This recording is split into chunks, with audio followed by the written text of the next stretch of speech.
السلام عليكم ورحمة الله وبركاته. حبايبي عاملين ايه؟ شايفين المشروب الجامد ده؟ بجد المشروب ده تحفة.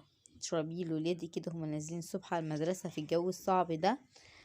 حاجة كده رهيبة ومش هتصدقوا من ايه. هنجيب بقى كده العسل هنحطه عليه. بجد بيقوي المناعة ومفيد جدا للجسم. تابع معانا يلا الفيديو شوف هنعمل ايه. هنا جبنا قشور السفنجي بدل ما ترميها حوشيها وشيليها في التلاجة. تمام. هنيجي كده ونحطها على النار. قبليها لازم نكون غسلينها كويس جدا، وبعد كده هنحطها على النار بالشكل اللي انتوا هتشوفوه دلوقتي. شايفين حاطين كده القشر على السفنجي بيعمل ريحة للشقة تحفة، يعني لو انت طبخة ولا عاملة حاجة بيعمل ريحة حلوة جدا. دلوقتي هنحطه بقى كده في حلة، واحنا كده سلقناه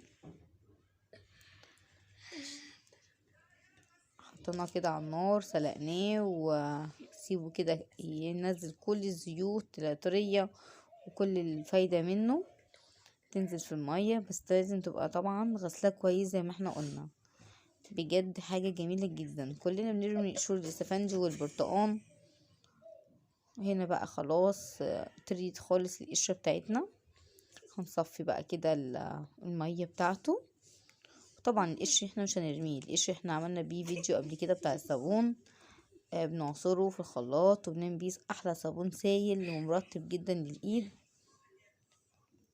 حطينا كده المشروب ونحط عليه كده العسل. لازم عسل نحل، لان عسل النحل فيه شفاء للناس وهو اصلا بيقوي المناعة مع المشروب. بس بجد والله المشروب تحفة، يعني احنا جربناه وجميل جدا. تحسي كده ان هو طعم الفانتا، يعني اكنك تشربي كده فانتا يوسفي او فانتا برتقان. بجد جميل جدا، طعمه حلو مذاقه حلو جدا وفايدته عالية جدا للأطفال. وفي ناس كتير ما تعرفش قشور اليوسفي ايه فايدتها في كذا حاجة. يعني سبحان الله احنا ما بنعملش نرمي اي حاجة.